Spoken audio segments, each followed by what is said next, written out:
Magandang umaga na naman sa inyong lahat. So nandito naman po ako sa aking bonsai garden. So unti-unti kong linilisan itong aking maliit na bonsai garden dito sa harap ng bahay. Then nalinis na ng kaunti.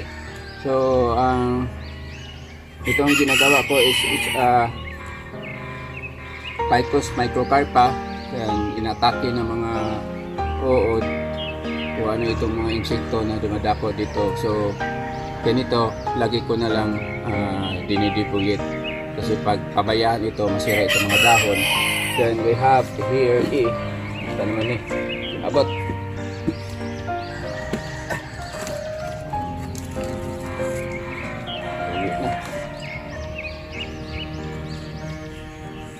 We have here mga what because is Argo Taiwan na limutan na puno na ng ng lubo na ng wire, so need to take off the wire of this bonsai material. So mabuti na lang na kita ko kanina nga sobrang dumi itong paligid.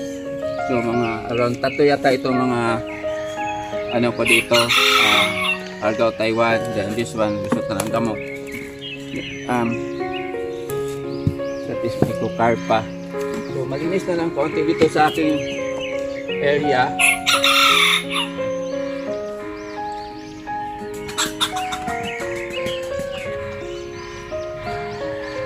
So ang ginagawa ko dito every now and then is maglagay ng abono.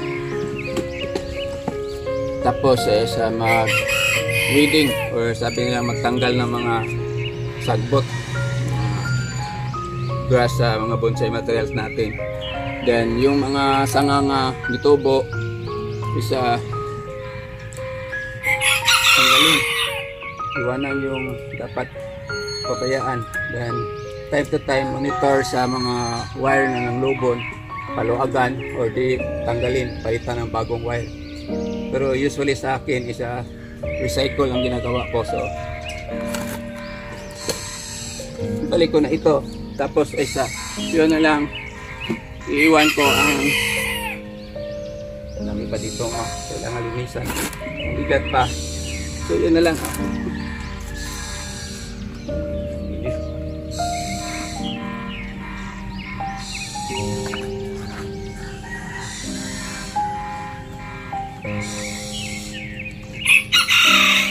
So itong kasi nag-aambon na, baka ulan. So try ko mahabol ko ito, tanggalan ko itong mga wire, tapos pabayaan mo na nga mag-wild. So malinis na dito sa aking maliit na bonsai garden. So for this morning, ito lang masishare ko sa inyo, sharing what I did in my bonsai garden every now and then or every day. So thank you for watching. God bless you all. Bye bye.